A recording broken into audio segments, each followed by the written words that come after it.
Hey guys, today I wanted to talk about my top 10 point guards in ESPN fantasy points leagues this season. So apologies for not posting a video in a while. I've been really busy, but I'm trying to get back on track, and we'll see if I can turn out some more content for you. So we're going to start off with some honorable mentions that didn't make my top 10 list. So we're going to be the ones that were the closest to me that were like debatably could enter the top 10 are going to be Russell Westbrook, CP3, and Fred VanVleet.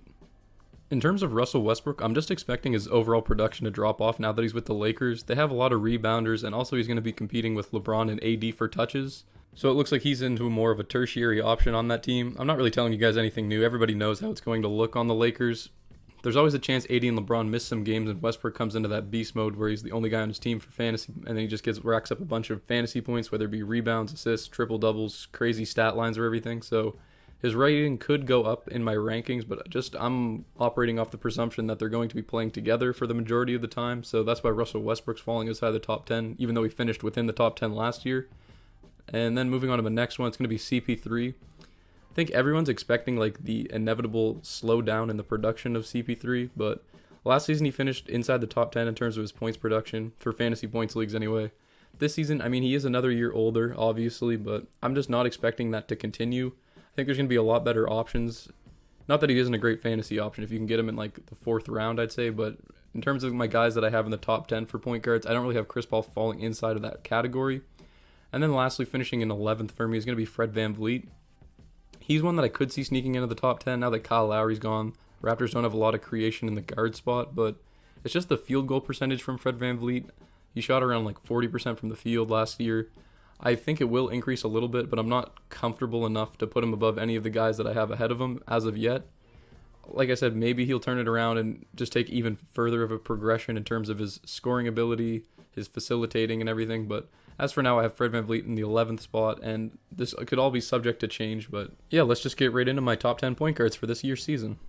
So starting off the list is going to be Melo Ball. The thing with Melo is that if you look at his numbers from last season in terms of fantasy, they're not too indicative of what we're going to be seeing this season, just because, like everybody knows, he was a rookie. He was starting behind two guards, like Devontae Graham and Terry Rozier were ahead of him in the rotation. He was coming off the bench. He wasn't getting a lot of minutes. And then, like, once he got promoted to the starting role, his production really saw an uptick, and he was averaging, like, 20 points per game, six and a half assists, 6 rebounds, and shooting decently from the floor and from the line. So I'm expecting more of that to continue. His numbers, even then, like, he got hurt after like 20 so games into the season after he got promoted to the starting role. So I'm really expecting Melo's production to take a big leap. He's the primary creator on Charlotte, and they've surrounded him with a lot of really nice options. They got a lot of really good forwards. Kelly Oubre was a nice addition. Got Terry Rozier in the guard spot. We got PJ Washington, Miles Bridges. And yeah, I really think Melo's going to excel. He's got quite a lot of spacing around him. Should be able to operate, run the play, run the transition. We all know what we're going to get with Melo. I'm expecting his assist numbers to take a bit of an increase, probably be around like 8 assists a game or something. And if he can get to 20 points per game with those 8 assists, he's looking really nice for ESPN points leagues this year. So yeah, Melo's going to start off the list at the number 10 spot. In terms of drafting him, I'm going to have my like rankings in terms of like every position coming out after I finish like this positional series. So for the point guards, he's coming in at number 10, and we'll just go ahead and move on to the number 9 spot. Moving on to the number 9 spot, it's going to be Donovan Mitchell, and this guy has looked like Michael Jordan reincarnated in the last 2 playoffs he's been in, and if he can sort of translate those numbers into like the regular season, he's going to be an absolute fantasy monster. It didn't really happen last season. He was a bit lackluster due to his shooting percentages, but I'm expecting him to take an uptick in like production this season. Utah Jazz were like number 1 spot in the West for the majority of the season, and they look like a really solid team. And Donovan Mitchell is like the go-to option. He's getting a lot of shot attempts, and I'm expecting him to take maybe a little jump in his playmaking, just because he is growing as a player. He's sort of figuring out where his weaknesses are and what he needs to work on, and he just seems to really like want to play games. You know what I mean? Like there's guys in the regular season that want to sit out and rest for playoffs, but Donovan Mitchell hasn't really been known to be one of those guys. So I'm expecting him to put up really good numbers, be really consistent, and hopefully see an uptick in his production, like I said. So yeah, he's coming in at number 9 spot. I know he's listed as like primary option as the shooting guard, primary position as a shooting guard, but I think point guard, if it's applicable, like if they can play it, I'm going to include them on the lists, and you're going to just have to deal with it, I guess. But yeah, the reason I'm putting Donovan Mitchell above some of the guys that are mentioned previously is because he's going to get a lot of shot attempts. He's not afraid to chuck it up, and he shoots decently from all 3 levels, whether it be the paint, mid-range, and from 3. So yeah, high production, a lot of ball usage, a lot of ball handling responsibilities, primary option on a contending team. Can't ask for much more than that, and yeah, he's going to come in at the number 9 slot on my list. All right, so this next ranking feels a little bit weird because this guy has been a first-round fantasy pick for as long as I can remember, but it's going to be LeBron James, King James, the GOAT himself. Yeah, I'm not expecting him to finish inside the top 10 in terms of fantasy points production overall this season. If you saw my top 10 ranking, he wasn't included. And in terms of point guard, he is in my top 10, but he's going to be coming in at number 8. The reason he's not higher is I'm not really sure what we're going to get out of LeBron now, because we all know how good of a player he is, but he is getting older. He's saving himself for playoffs, all of that nonsense. There's Russell Westbrook's on the team now, Anthony Davis, when they're playing. Maybe that'll give LeBron even more incentive to sort of take some time off. And he missed 30 games last season, so I'm not sure what the injury risk concern is necessarily with LeBron. It's definitely a bit higher than it would be in previous seasons. So hopefully Westbrook helps keep him fresh, but I can definitely see that being a reason why the Lakers don't play him as much. If LeBron plays at his top level that he's capable of, it's just not like he is like a top 10 fantasy player, but it's just not sustainable at the age he's at currently. He really has to be smart about the energy expenditure he's putting out. So yeah, I'm expecting a little bit more off-ball play from LeBron, maybe some more cuts to the basket. Hopefully he starts posting up more this season. But as for now, he's going to come in at the number 8 spot on my list. Definitely the one that has the biggest potential to move up through the rankings, but as for now, I'm going to keep him here, and we'll just go ahead and get on to number 7. So up next, we have a very polarizing player. It's going to be Kyrie Irving. He's been criminally underrated on the ESPN rankings. I think he's ranked about 31st. Yeah, 31st on ESPN rankings for points leagues, and that is just way too low for Kyrie Irving. I know there's some bullshit going on about the vaccination status, and he's being an idiot not getting vaccinated. Please get vaccinated unless you have a medical exemption. I'm not a doctor, but come on, guys, let's get that shit together. But yeah, if Kyrie Irving, if that doesn't end up getting resolved and he doesn't get vaccinated and has to miss all the home games, obviously he's not going to be top 10. I'm operating under the presumption that he is going to come around. But yeah, for now, I think I'm comfortable putting him in at the number 7 spot. In terms of overall rankings, I can't see you can't let Kyrie Irving fall any lower than 20. He has to be a second round pick in my opinion. Anything else is just way too low. He missed 20 games last year because of some personal issues and everything, but even then he still finished as one of the better fantasy players. So even if he plays 65 games this year, you're going to be getting a crazy return out of Kyrie Irving. He hasn't really missed a lot of games for health reasons. It's more for personal stuff, but the risk with him is always the missed games. He hasn't been the most durable, but I'm expecting him to have a pretty good season next year. Hopefully he can adjust and not miss as many games. I usually, like I have said in previous videos, I'm very cautious when it comes to drafting my players early on. But Kyrie Irving is just being ranked too low to let pass to 30, so I'm going to take him at my number 7 pick for in terms of who I think the best point guards are. And yeah, if you're not comfortable taking Kyrie Irving, I totally get it. You can sub him out and replace him with one of the guys that were in the honorable mentions. I'm just saying if Kyrie Irving is available and you have in between the 20 and to 30 pick, then I think you have to take Kyrie Irving. He just has too much upside to pass on. Very polarizing player, like I mentioned at the beginning. Just you're going to have to ride it out and deal with it. Hopefully, if he gets on a hot stretch and you're worried he's going to do something stupid, then you can always try to trade him. So that's looking more long-term. I'm just looking for overall points return throughout the season. Kyrie Irving's coming in at number 7. All right, so at the number 6 spot, we're going to have Trey Young. He had a really good season last year in terms of fantasy and in real life, honestly. The Hawks definitely surpassed expectations. In terms of his fantasy numbers, I'm expecting him to put up, he has the 25 and 10 potential easily. The Hawks have a lot of really great options around him. He's going to be getting a lot more easy looks. He was really, just starting to, really put his case together to be, a very, probable all-star. It wasn't oh, maybe he's an all-star. He was a definite all-star candidate. And, yeah, I'm expecting that to continue. The Hawks were a really good team. Trey Young is the de facto number 1 guy. Everything's running through him. He's making all of the decisions in the pick and roll and everything. His floater game, unreal. You can't really beat it. If he's going to shoot efficiently from the free throw line, I think his free throw numbers might decrease this season just because they're cutting down on the whole flopping rule. We're going to have to see how that plays out. That might hinder Young's production a little bit. But overall, I think the 3-point numbers, the assists, the scoring, just having the ball in his hands as often as he does with that high usage rate, I think it's really going to help him out. The Hawks have really done a great job in signing free agents and getting people to space the floor around him. And plus with Capella, he has a really good pick and roll teammate.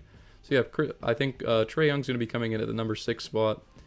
The only reason he's not higher is because there is the efficiency issues, finishing at the basket and everything. If he doesn't get a floater off, he's probably going to get blocked once he gets too close to the basket and everything. But yeah, outside of that, Trey Young's game doesn't really have any weaknesses for fantasy. Obviously, he doesn't really get you any defensive stats or rebounds, but that's not really what you're drafting Trey Young for. You're mostly going for the assists and points is where you're going to get most of the production. And he does both of those things at such a high level that I'm can perfectly justify taking him like in between like the 10 to 20 spot. I'm leaning more towards Trey Young being probably around like the 15th best player overall. But for point guards, I think I'm going to have him coming in at the number 6 spot. As unorganized as I always am when I make these videos, I should mention that these guys are being ranked in terms of like the total points production I think they're going to have throughout the season. So it's sort of like who's going to have the most total points at the end of the year. So that's why injury risk and everything plays a factor. So yeah, that's just sort of how my rankings are based. Obviously, you can't precisely predict the injury risk with players. You can just sort of take your best guess looking at their injury history and everything. But anyways, number 5, Darren Fox. The Kings don't really have that many great scoring threats. Darren Fox is the clear number 1 option. He's getting so many looks, so many shots, and he had some really great underrated numbers last year. I think when people look in terms of like all-stars last year, Darren Fox was an underrated candidate. He averaged 25 points per game, 7 assists, 1.5 steals. Was a really solid fantasy player. His ADP last season was a lot lower than where he ended up finishing at the end of the season. And I'm expecting that to be a similar return. Right now, his average draft position is 21.5, and I could easily see Darren Fox finishing around the 15th spot, very close to Trey Young as well. He's really good at getting to the rim. Hopefully his free throw numbers increase a little bit because that's something that's just going to contribute even further to fantasy. But yeah, similar case to Trey Young. The points, the high assists, and as well as Darren Fox are getting a bit more defensive stats in terms of the steals. He averaged 1.5 steals per game. I think Darren Fox is a really solid candidate to have sort of a breakout fantasy year, even more than last year, and that's why I think he's going to be the 5th best point guard in terms of points leagues.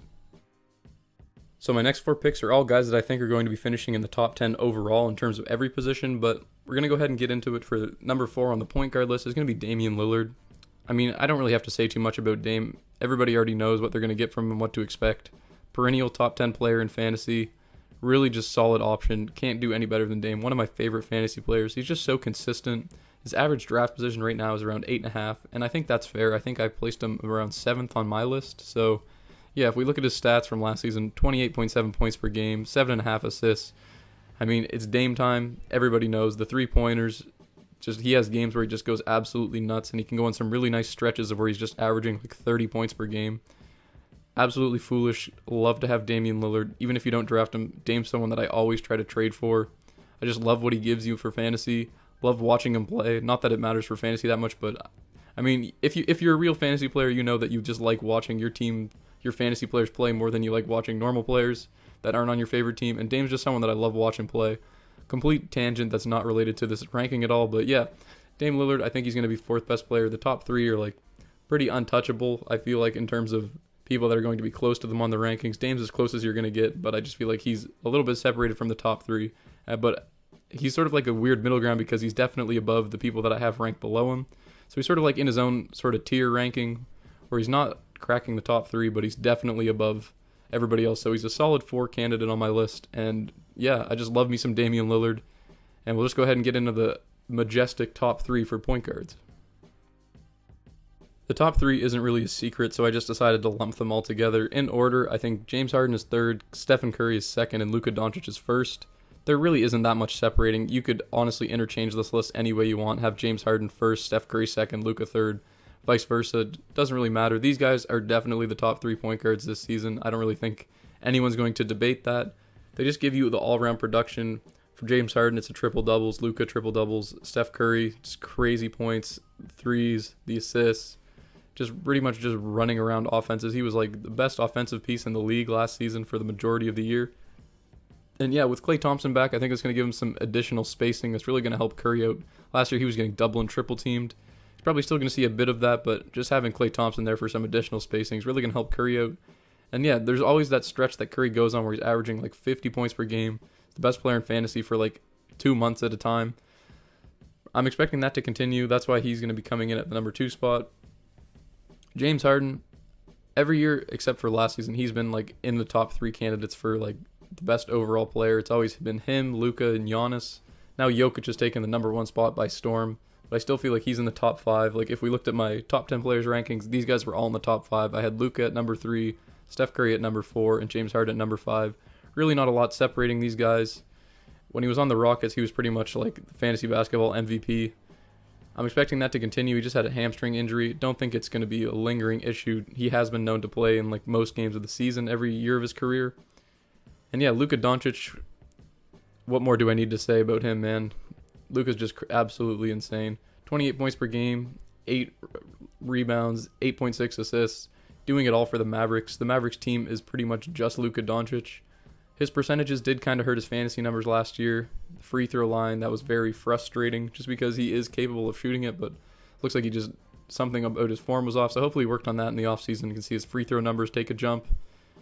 And yeah, I mean, he's obviously going to be competing. All these guys are going to be competing for like the best player in fantasy overall. I think it's going to be Jokic, but these guys are going to put in a good shout, get really close to them. If you disagree with any of these top 3 rankings, again, not mad at you. I completely understand. This is just my personal rankings of them.